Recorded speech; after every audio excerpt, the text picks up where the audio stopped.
Hey guys, what is one of the most dripping with nostalgia games you can think of right now? Boom, off the top of your heads, what is it? For me, it's Streets of Rage 2, and I'm going to tell you why. I'm going to go into a little bit of the history here, and I hope you guys appreciate the work that I've been doing because it's really something like I love these games so much. They create so many memories for me, and I hope they do too. So sit back, enjoy, and let's go down the road of Streets of Rage 2. Okay, so if you don't love Streets of Rage, if you don't appreciate Sega Genesis, then perhaps this video won't tickle your fancy. In fact, even if you do, my goal isn't to tickle anybody, but to remind you just how awesome this side-scrolling beat-em-up truly was and is. Streets of Rage as an actual grouping of games, but I'm just going to go over the first two in this video. So if you've never heard of a guy named Noroshi Oba, then listen in. This Japanese man had previously created another well-known game by the name of Revenge of Shinobi. Yes, that's what he did. So this dude knew his stuff. And then we get another character in the development of this game by the name of Yuzo Koshiro. Now remember those two names, Oba and Koshiro. These guys are legends. I'll get back to them in a second. So to really understand Streets of Rage and its successors, we have to go back to 1984. Because in 1984, an incredible arcade came out by the name of Kung Fu Masters. Now Kung Fu Masters was later ported over to the NES in the shape of Kung Fu, which is one of my favorite NES games. I always love that game, even though it's so incredibly short. Now, Kung Fu was a great game, but it was NES, which is fine. NES is great, don't get me wrong, but it's not Sega. We'll get to that in a second. So the response to Kung Fu was pretty great, obviously with the NES. But what comes out later in 1987 was Double Dragon. Now, Double Dragon is really when the game for side-scrolling beat-em-ups really changed, and the dynamic was crazy. All right, so everybody was starting to move towards that. And then finally, in 1989, something amazing hits the scene in the arcades, and that's with Capcom's Final Fight. Final Fight was crazy. They had these huge character sprites, right, that you could play on the actual field, and you had these crazy environments that you could interact with. You can destroy the oil drums and get the meat out of there. You can pick up pipes, and this dynamic background that Final Fantasy kind of created, and the creators of that, really ushered in this new wave of passion for these side-scrolling beat-em-ups. The original Streets of Rage was released in 1991 and was very much a response to Capcom's game. Nintendo bagged the rights to Final Fight, and even though it was scaled down considerably for the Super Nintendo because they couldn't do what Sega Genesis did, it still looked pretty good. Adequate, I guess. So at first glance, Streets of Rage is initially ripping off things directly from Final Fight, right down to the roasted meat concealed in the trash cans and oil drums, but Streets of Rage somehow carved its own identity, mainly because of the sheer style it exuded. Alright, so let me use a little bit of an illustration here. So many of you guys have probably seen the movie 16 Candles, right? I mean 16 Candles, that legendary movie by John Hughes and Molly Ringwald.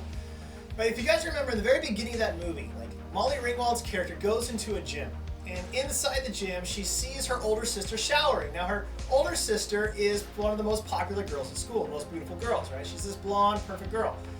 And Molly Ringwald kind of looks at her sister, and you don't really know it's her sister in the beginning, but she looks at her sister and she looks at herself and she's just like, something's missing, right? So she kind of walks away disheveled, a little bummed because she wasn't as well endowed as her sister.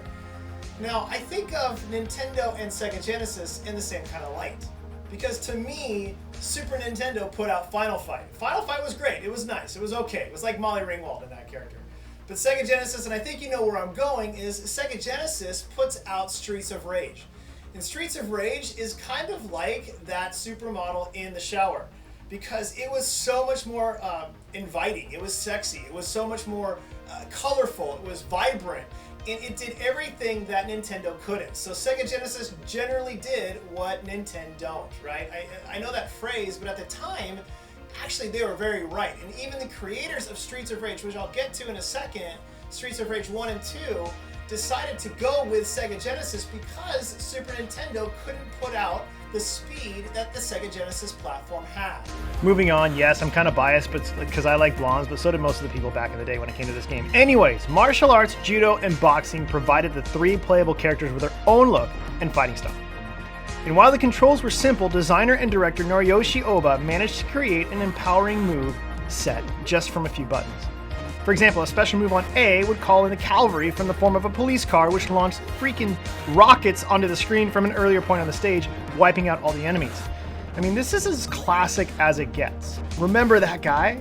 I remember when I first played this game, I thought I had to run back there and fight that guy because I was button mashing my way through. This one little touch elevated above the competition and made it much more than a mere copy. Streets of Rage expanded upon the foundation of games like Golden Axe, though. How do I know this? Because it used a modified version of the same engine in Golden Axe, that's how. And it used the backdrop of a rundown city that recalled the crime-ridden Detroit of 1987's RoboCop, which is an epic movie, I might add. I just watched it with my 16-year-old and we loved it again. So arguably, the biggest contributor to the game's kind of sexy style was its soundtrack. Now this soundtrack was put out by this guy named Yuzo Koshiro. Now Koshiro is a name that we'll get to in Streets of Rage 2 really soon. So Koshiro focused on house and techno along with a bunch of other genres at the time. And this would really help propel the player from brawl to brawl. It really hadn't been done before. If you look at Final Fight, it just doesn't have the same sort of soundtrack. Now listen to this. Koshiro's innovative work on Streets of Rage was so popular that it actually would influence clubs.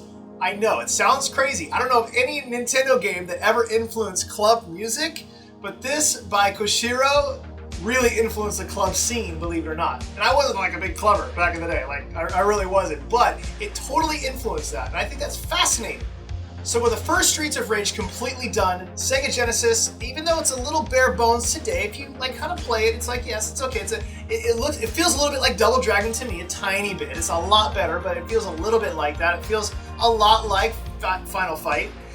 But Sega Genesis had what they needed. They had this gold mine of things, so they should just build upon that. So this hit that they needed. Final Fight was so popular in the arcades. Nintendo had the rights to it, if you remember. So they had this hit, and it was actually bigger than Final Fight because Super Nintendo didn't do that great of a job porting it over. All right, so they finally had kind of something where they're like, okay, like I think we kind of got it. We kind of have this upper head above the rest right now with Streets of Rage. So in walks this concept for Streets of Rage 2. So Streets of Rage 2 was kind of like that blonde in the beginning of 16 Candles. Streets of Rage 2 was even hotter and sexier, if I could say that. I know that sounds horrible, but it really was. Streets of Rage 2 could kind of be compared to Jennifer Connelly, in my opinion, in the movie Career Opportunities, you know, when she kind of puts that quarter on that little carousel machine that she kind of goes up. Anyways, I'm putting imagery in your mind, which is horrible, but horrible past her. But the reality is, it was amazing. So Streets of Rage 2 was put out in 1992, and it kind of capitalized on everything that Streets of Rage did, but it kind of reworked everything in almost every way imaginable. Now, as popular as these games were in 1992, these side-scrolling beat-em-ups, there was a new sheriff in town in the arcades, and that new sheriff in town, I'm sure you guys have guessed it, was none other than Capcom's Street Fighter 2. Street Fighter 2 was all the rage, so these fighting games began to really influence the way people were creating video games.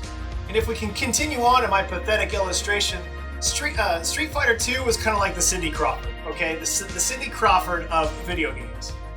I'm going to stop with these illustrations of better. But anyways, you get my point. So Cindy Crawford was a huge Street Fighter 2 was a huge influence on Sega's sequel. The art director of Streets of Rage games, by the name of Ayano Koshiro, a sister of Yuzo, says, quote, "I'm sure you've played Street Fighter 2. My brother and I did too. We liked it so much that we bought a cabinet and had it installed in the office at Ancient, which is the company they worked for. My brother liked the way they fought in Street Fighter 2, and between the two of us, a shared vision of the fighting Streets of Rage 2 arose. 2 jabs followed by a straight punch, then some heavy hit, and the enemy goes flying. That kind of flow had to be in there." So these two creators tried their hand with some Super Famicom games, but said the pixels were too big and bulky, i.e. Super Nintendo. They preferred the Mega Drive because the colors were much more vibrant. It just felt cooler, and on the Super Famicom, to them, it felt sluggish. Character sprites were made much larger in the sequel, and all enemy characters, however incidental, gained life gauges and names. Even some of the things that were great in the first Streets of Rage were thrown out, like the police car and rocket launcher. But why did they do this? So this brother and sister combo kind of stated that it was diagonal. The side-scrolling was diagonal now. And they exchanged the police car with a special ability. They felt like needing to strategize on when to play that special ability was more important than the actual police car with a rocket launcher. Double tapping a direction and hitting the control B also created a more powerful move that they wanted to throw in there. So they had a lot more things and dynamics in Streets of Rage 2 than any other side-scrolling beat 'em up previously. Streets of Rage 2 managed to literally change the game because it stood on top of the shoulders of Final Fight. Don't get me wrong. I mean, obviously that was the first one. But then Street Fighter 2 comes in, the Cindy Crawford, so to speak, and they see that and they say, that's what we want. So they incorporated a bunch from Street Fighter 2 into Streets of Rage 2. So Streets of Rage 2 builds its own legacy. It practically refines and redoes everything that the arcade Final Fight really attempted to do, but they do it in such a better way. The sprites were better animated, the controls were tighter, the environments were more dynamic, and all of this was on a home freaking console called Sega Genesis. I mean, think about that for a second. So next to SNES, Super Nintendo's port of Final Fight, there's absolutely no comparison. Streets of Rage 2, far and away, was amazing compared to anything else at that time. And in Streets of Rage 2, Koshiro's soundtrack actually pushed the envelope even more. He expanded on the house and techno basically of the previous iterations, and he included like funk, jazz, pop. He included all these different things to go from brawl to brawl, and there would actually be breaks in the music. And actually people say that Streets of Rage 2 as a soundtrack is one of the best, highest quality soundtracks available that has ever been produced for any video game. Now that is including PlayStation and Xbox. They still say that Streets of Rage 2, the soundtrack, that's staying power, that's legacy. And that is what catapulted this game into the upper echelons of classics. Streets of Rage 2 was a massive hit. You see, the console wars were raging.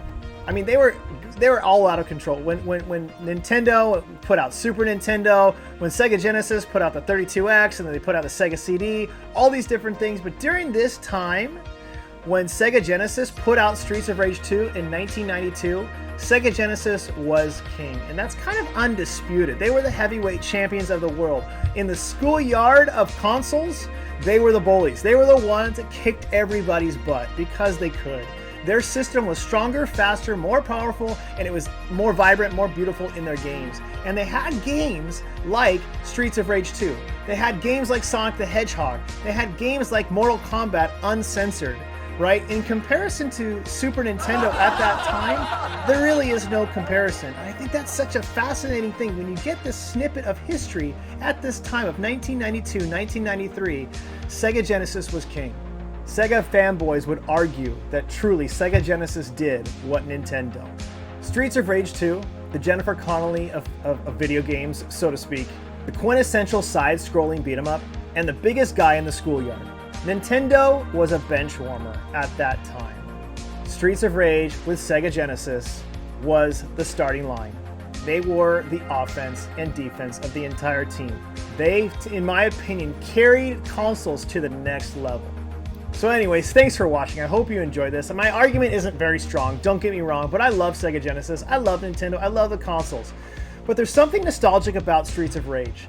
And when you look at the history of it, it's very fascinating to see the progression of side-scrolling beat-em-ups. If you've enjoyed this content, don't forget to like and subscribe to my videos. It does help out a lot. I know a lot of people want to see different things, but I'm really into the Sega Genesis right now and history. I want to go through these. So if you like it, again, please like and subscribe. Don't forget to keep outrunning that neon sun. Take care, God bless, and I'll see you guys next time.